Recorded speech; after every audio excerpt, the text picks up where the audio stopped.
On est très bien dans notre cool box. Puis être bien, c'est important. Jouer, ça aide à être bien. Même si certains s'interrogent à savoir si tu es bien dans ta tête à passer tes journées à faire évoluer des civilisations avec Tapestry ou construire des murs de blocs avec tes yaks, nous, on sait que c'est possible. Mais d'autres auront besoin d'une boîte de choco pour y parvenir. Aujourd'hui, nous ferons de belles découvertes parce que nous sortons à soirée de jeu pour aller voir Philippe Jonca. Parce que nous recevrons Justine Darvaux, Joanie et Sarah. Mais avant, venez à l'intérieur, on commence avec Steve Simard. Encore une fois, différentes propositions parce que vous regardez à chacun ses jeux.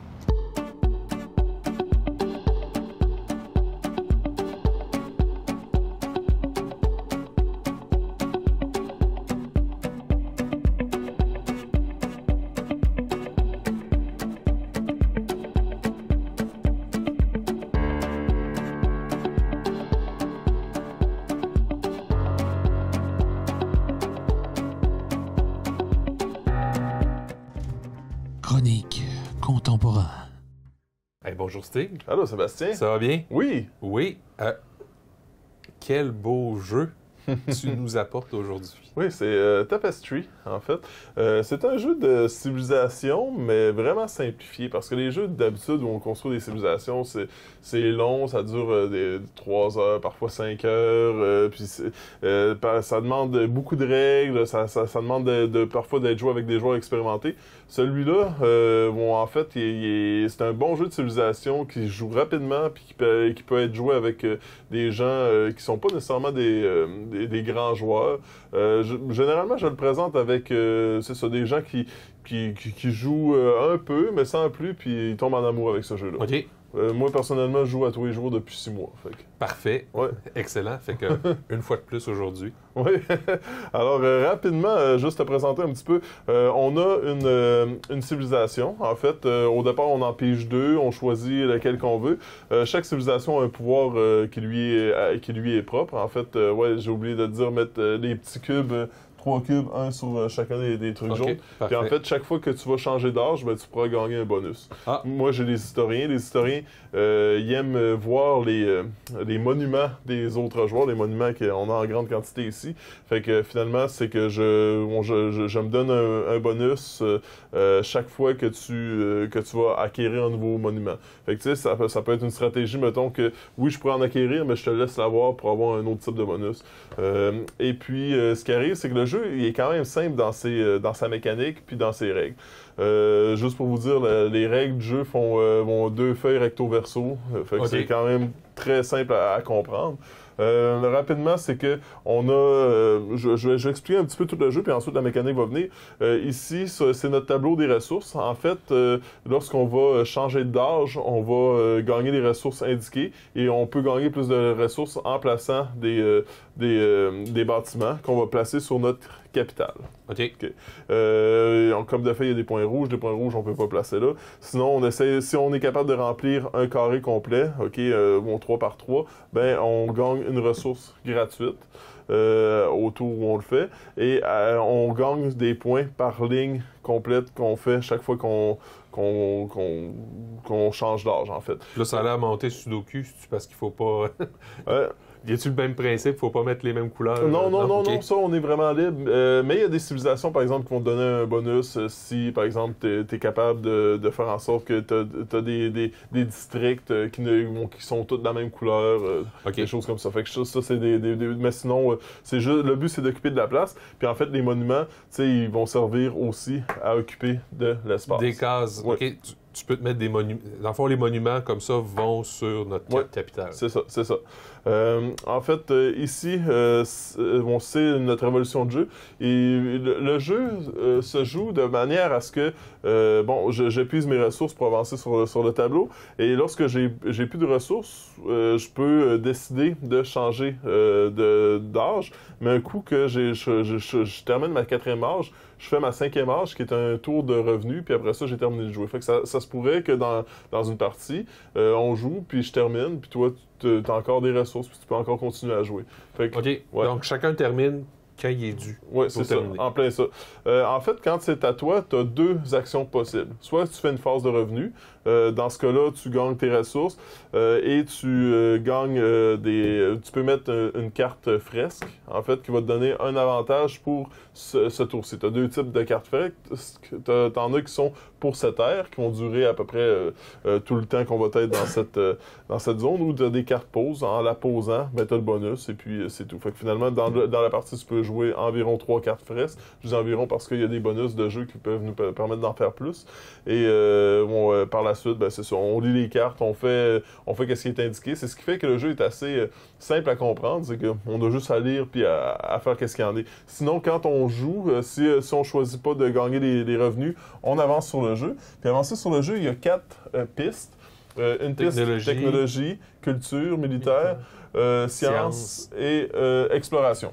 En fait, et il y a 4 types d'aires pour chacune des âges du jeu. Oui, c'est ça. Et lorsqu'on franchit, on est le premier à franchir un aire, on gagne un monument qui est indiqué. Par exemple, ici, ça va être le phare pour la navigation, ça va être la gare ferroviaire ici, puis ensuite la station spatiale, ni plus ni moins. On a une tuile de départ, en fait. Notre capitale va dépendre un peu du lieu où on est. C'est sûr, moi, je suis plus dans un coin marécageux. On en met 2. Moi, je suis les fêtards. Ouais, toi, t'es dans la forêt. Fait que la forêt, un peu plus de forêt ici. Ouais, t'en mets 2 aussi. Qu'est-ce qui arrive, c'est qu'on dépense le nombre de ressources selon qu'est-ce qui est indiqué. Fait que c'est sûr que plus qu'on est évolué, ben plus ça va coûter cher de ressources. Quand on a le symbole du cercle, ben c'est la ressource qu'on veut pour avancer d'une tuile à l'autre. Puis en fait, ben on fait qu'est-ce qui est indiqué. C'est assez évident. Bon, ben on gagne 2 tuiles pour explorer. On la place sur le jeu. Puis en la plaçant, ben on a le bonus qui est indiqué, puis on fait le nombre de points selon le nombre de coins qui fit avec le tableau. Avec les territoires qui sont là. Oui, c'est ça. Et puis, bon, ici, je choisis, soit que je place une tuile ou je mets une maison qui est en libérant, ben ça va me rapporter plus de ressources lorsque je vais faire des revenus. On peut avoir des points bonus, OK? C'est le premier joueur qui va conquérir l'île du milieu. Là, dans ce cas-là, ben, ça peut être un bonus de 10 points. Le premier joueur qui va renverser deux stations de l'adversaire va gagner aussi des points. Et le premier joueur à aller jusqu'au bout d'une ligne... soit la technologie ou... C'est ça, va gagner aussi des points bonus. OK. Puis là, je vois qu'il y a des dés. Oui, les dés, en fait, ils vont servir pour, lorsqu'on fait une conquête d'un territoire, lorsque je vais placer un poste de garde, ben finalement, là, par exemple, bon, ben, je dépenserai une ressource quelconque pour placer un poste de garde. Je le place où je suis autour et je lance les dés et je choisis entre celui de la ressource ou des points. OK. Puis ici, c'est le dé de la science. Bon, par exemple, lorsque je dépense une ressource, je peux aller ici, l'astronomie, je lance le dé d'avancer et j'avance sans gagner le bonus. Mais plus tard, je peux avancer et gagner le bonus. Fait que c'est à ça qui servent principalement les dés. Et j'ai l'extension aussi où il y a plus de monuments. En fait, c'est la possibilité de... Bon, faut remplir des missions, en fait. Si tu remplis une mission, tu as une carte qui t'est donnée au début de la partie, puis tu as des conditions qui sont indiquées. Si tu remplis les conditions, bon, ben, tu gagnes le monument et puis tu peux le placer sur ta capitale. OK. Puis tu peux avoir plusieurs missions dans la partie ou juste une? Juste une. Ça, c'est l'extension. Puis il en existe une autre extension que c'est les arts, où c'est une autre ligne qu'on peut avancer parallèlement, puis il y a encore plus de civilisation et plus de monuments aussi qu'on peut ajouter. C'est bien, ça rajoute, mais je t'avoue que plus que je joue, je ne vois pas nécessairement l'intérêt d'avoir beaucoup d'extensions parce que ben, ça dépend quel type de jeu qu'on veut. Si on veut une partie généreuse, ça vaut la peine d'avoir les extensions. Si on veut une partie un peu plus compétitive, juste avec le jeu de base, ça convient très bien. Ben, c'est parfait, ça. Je te remercie beaucoup. Ça fait plaisir. À la prochaine. À la prochaine. Salut, Philippe Jonca, gérant pour Soirée de jeu. Moi, en fait, je tripe sur les jeux de société, mais secrètement, je fais juste travailler ici pour avoir plus d'amis pour jouer à Spirit Island. Chronique contemporain. Salut Philippe. Salut! Ça va bien? Oui, toi ça va? Oui, très bien, merci. Philippe, qu'est-ce que tu nous présentes comme jeu cette semaine? Donc aujourd'hui, c'est le jeu Yak qu'on présente, un jeu qui est un petit peu plus lourd que ce qu'on a présenté jusqu'à maintenant.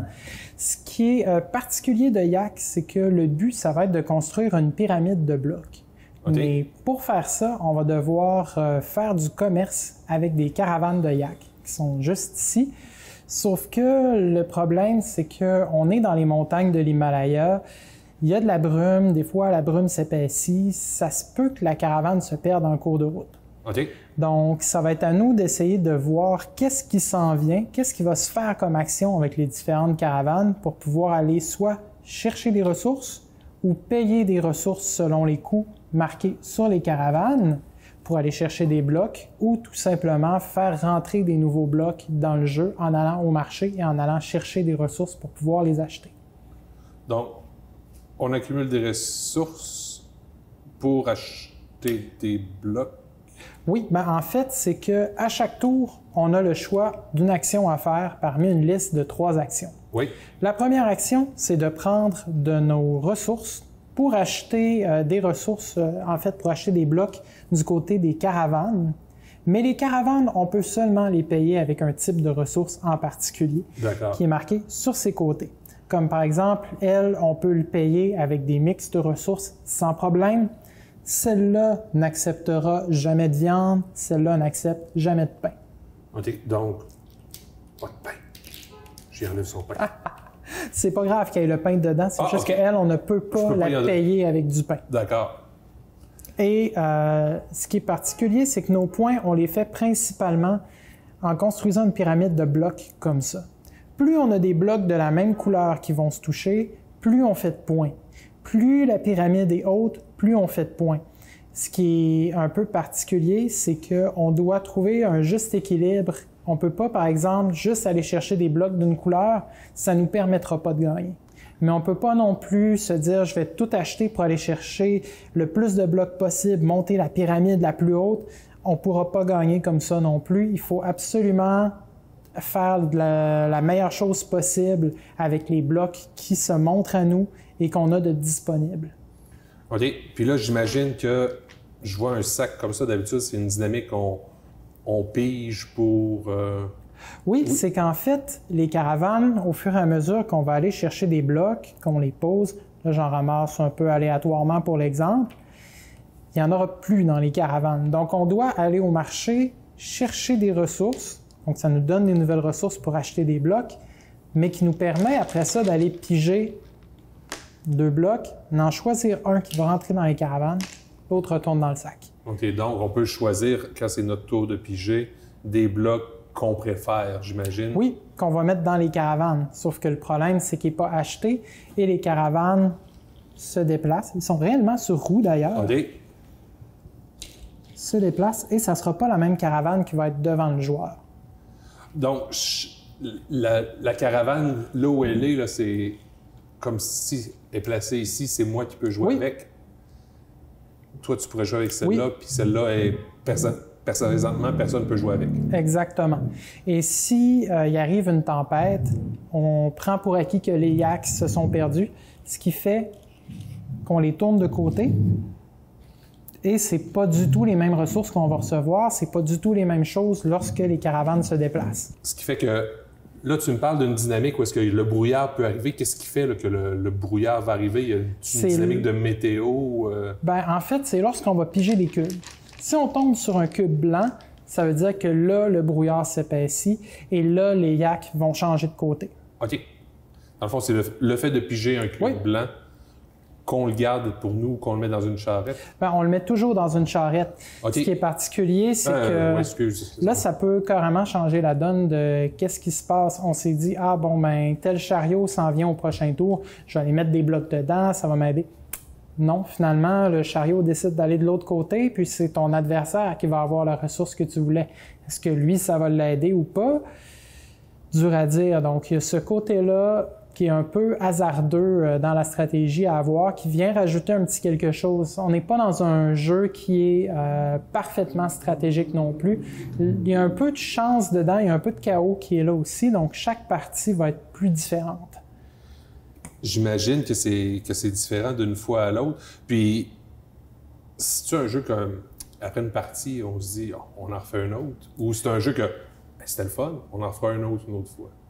C'est sûr que ça dépend du type de gens qui y jouent. On parle d'un jeu qui dure quand même à peu près 90 minutes.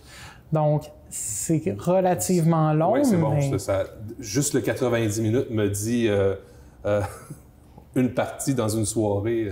Mais c'est pas un brain burner, ce jeu-là. On ressort Non. pas de là en disant « Ouf, je pense que je suis fatigué, on va sortir un petit jeu. » Il y a moyen d'y revenir sans aucun problème. La seule chose, c'est que c'est un jeu qui est vraiment pensé pour du 3 à 4 joueurs. Ça peut se jouer à 2 joueurs, mais il est un peu moins solide dans ce cas-là. OK, donc à 2, on vient au bout. C'est moins plaisant. Ben, c'est moins plaisant à cause de la mécanique des yaks. Parce que cette mécanique-là est vraiment pensée pour que chaque personne ait une caravane devant lui, sauf qu'à 2 joueurs, ça peut pas fonctionner. Donc, une 3e caravane qui est là pour contrebalancer le truc. Donc, l'interaction est moins bien pensée de ce côté-là. OK. Mais pour des parties de 3 à 4 joueurs, c'est un excellent jeu, très beau aussi, qui est très de qualité. Oui, ben je vois ça, c'est un bon carton solide là, qui va Oui, passer en à fait, travers le temps. aucun compromis sur les pièces. Là. Super, ça, c'est un beau jeu. Courbe d'apprentissage dans ça, c'est rapide ou... La courbe d'apprentissage pour un jeu de cette ampleur-là est très, très bonne. On se sent pas dépassé par le jeu. C'est juste qu'il faut prendre le temps de lire les règles, mais un coup que c'est lu, qu'on embarque dedans, ça embarque comme à vélo. Là. Parfait. Ben, je te remercie beaucoup. Merci. Bye-bye. Je m'appelle Justine, je suis enseignante au primaire et j'aime beaucoup les jeux de groupe. Chronique Jeux de groupe. Bonjour. Bonjour. Comment ça va? Ça va bien? Oui, qu'est-ce que tu me présentes aujourd'hui? Je présente le jeu Dans ta tête, Oui. qui est un jeu de gang, je dirais. OK. Un jeu plus il y a de personnes qui jouent, plus c'est plaisant. C'est plus difficile, mais c'est plus plaisant. OK. Donc, je pense que ça va jusqu'à 18 personnes facilement. Puis, un jeu 16 ans et plus. D'accord. Il y a des petites catégories plus croustillantes. OK. Puis, c'est ça. Donc, comment ça se joue? C'est un jeu qu'on doit se mettre dans la tête de quelqu'un d'autre. OK. Donc, comment ça fonctionne? C'est que chaque personne va se voir attribuer un numéro. Donc, exemple, moi, je serais numéro 1, 2, etc., jusqu'à la fin. Puis, ça joue que chacun notre tour. Donc, chacun notre tour, on doit se mettre dans la tête de quelqu'un d'autre. Donc, je pige un numéro au hasard, Oui. sans le montrer aux autres. Puis, mon numéro me dit dans la tête de qui je dois me mettre. OK. Puis, je dois répondre à des questions en m'imaginant être la personne. Donc, exemple, quelle est ta couleur préférée? Ah, ben toi, moi, je sais que ta couleur préférée, c'est mauve. Donc, je dirais mauve. Le but du jeu, c'est que les autres devinent je suis dans la tête de qui. De qui tu es en train De qui je suis en parler, train de là. parler. Puis là, c'est comme... Puis il y a des questions. Fait que dans le fond, moi, je vais être... chaque personne, à ma gauche, la première, pose une question dans les petites catégories comme ça. Puis OK. j'y réponds. Juste une. Ouais, une question par personne. Fait que là, je sais pas c'est quoi. Es-tu déjà allé en Europe? Donc moi, la personne, je sais qu'elle n'est jamais allée en Europe. Donc je réponds non. OK. Fait que là, nous autres, on s'assait, OK, lui est déjà allé, lui est déjà allé. Ouais. Ou, je sais qu'elle connaît pas une telle, fait que peut-être qu'elle sait pas pour elle, Ouais. fait que ça peut rester. Fait que là, on essaie de faire une élimination. Ouais, j'essaie de réfléchir. Puis là- C'est pour ça que plus il y a de personnes, plus c'est dur. Parce qu'il y a plus il y a de personnes, plus tu as de choix. Tu sais, Oui. quand tu joues à 5, ben t'as 4 personnes que tu peux avoir pigé. Tu peux te piger toi-même aussi. OK, on peut se piger? Oui. Fait que je peux être dans ma tête. Tu peux être dans ta tête, c'est n'importe qui. Fait que tu sais, à 18 personnes, il y a du choix. Oui, tout à fait. Puis c'est Puis ça. là, c'est quoi? Tout le monde a un numéro en même temps? Puis on Ben, essaie de deviner tout le mettons, monde? avec la petite la carte de pointage, on écrit les noms de tout le monde. Fait que je sais que numéro 1, c'est telle personne, 2, telle personne. Donc, tu sais, moi, je pige, je monte pas, j'ai le 18. Fait que je sais que c'est Juliette, 18. Fait que, tu sais, personne le sait. Fait que là, mettons, Puis là, moi, j'ai-tu un numéro en Non. même temps? Oh, c'est juste une personne à la fois. une personne qui a mon numéro, c'est vraiment, moi, je commence en premier. Puis tout le monde te pose une question? Jusqu'à ce que quelqu'un trouve. Jusqu'à question. Donc, là, mettons, la personne à ma gauche va poser une question. Oui. Puis là, quand la question est posée, j'y réponds. Puis là, tout le monde peut donner son guess, qui elle pense, en prenant. Moi, je pense que c'est telle personne. OK. Si la personne a raison, ben Ça mon arrête tour là. fini, la personne a un point. OK. Si la personne a tort, mais pour ce tour-là, ne peut plus répondre. OK. Ça veut dire qu'il faut pas non plus je suis pas sûr, je vais faire un test. Faut que tu sois quand même sûr, parce qu'après, tu peux plus répondre. OK. Puis si personne ne devine, On continue. Prochaine question. OK. On peut poser autant de questions qu'on veut. Jusqu'à temps que quelqu'un ait Jusqu'à la temps que certitude. quelqu'un le Puis sache. j'imagine qu'à un moment donné, à la fin, s'il y a personne qui l'a eu, le dernier, il y a comme plus le choix, il reste juste un tel. Ouais, c'est ça. Mané, des fois, ça m'est déjà arrivé en jouant. Tout le monde est nommé. Ben, quand il en reste une, c'est facile. C'est ça, il y a des questions plus faciles comme l'Europe. Ben, ça peut donner facilement un indice. Mais il y a des questions que c'est. Avec qui préférais-tu rencontrer, Spock, Gandalf ou Sherlock Holmes? Tu sais, ça, c'est plus. Tu sais, même ça donne pas une grosse indice. Puis même pour la personne qu'il faut qu'il Ah oui, réponde, puis tu sais, je pense à des proches, là. Ouais. Ce serait comme. Je sais c'est pas. sûr que là, pour certaines personnes, c'est plus évident. là. Ouais. À moins que la personne est capote sur.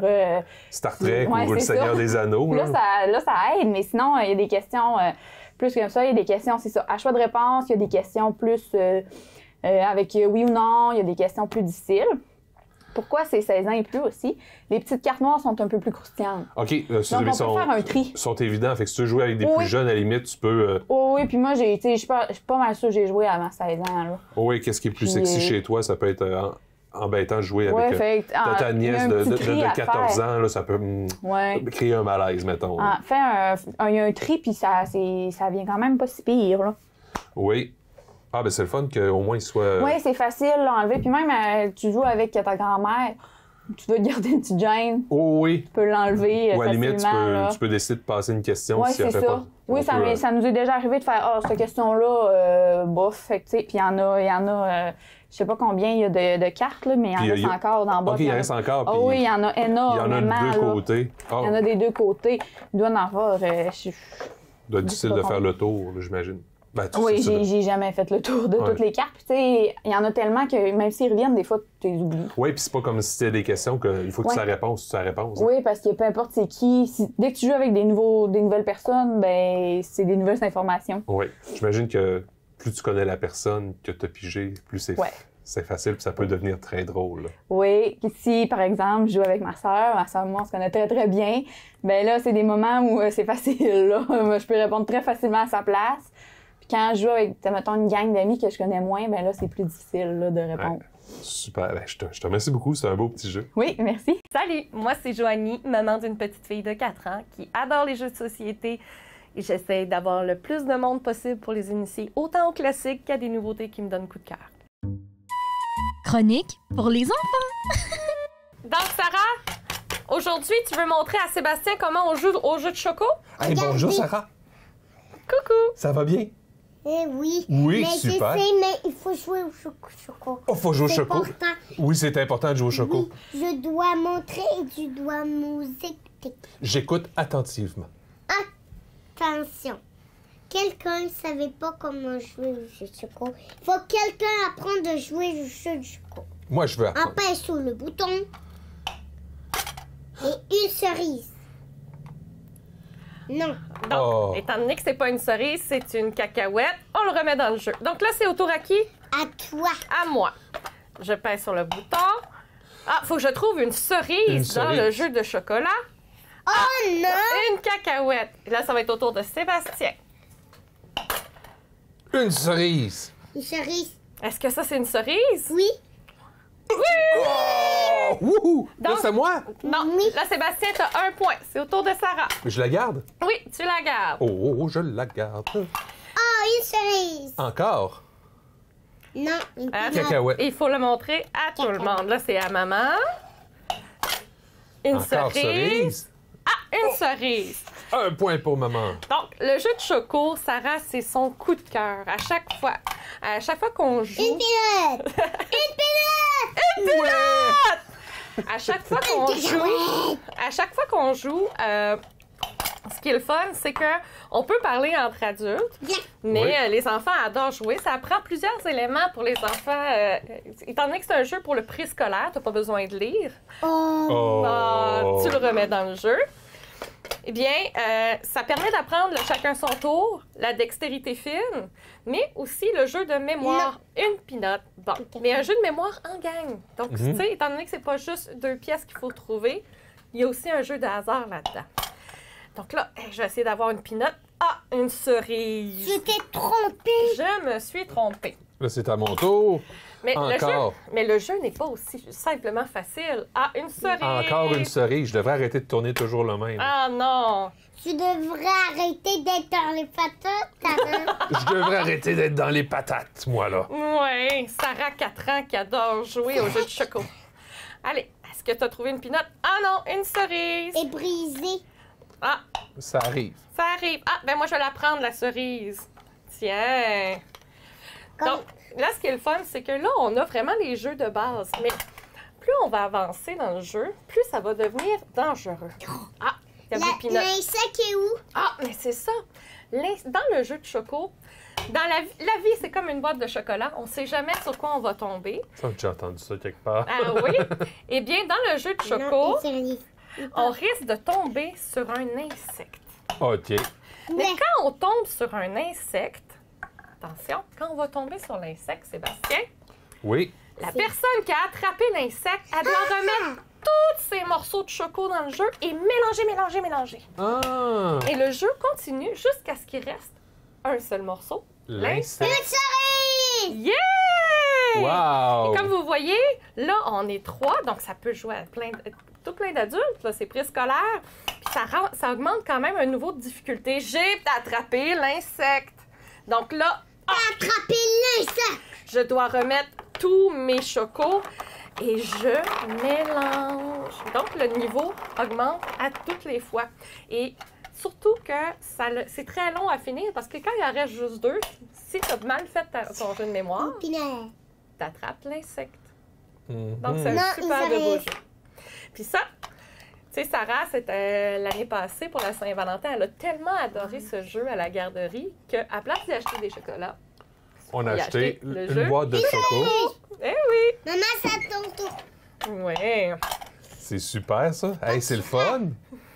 une cacahuète. Merci beaucoup. Puis Sarah, t'as-tu aimé ça, montrer ton jeu? Oui. Oui?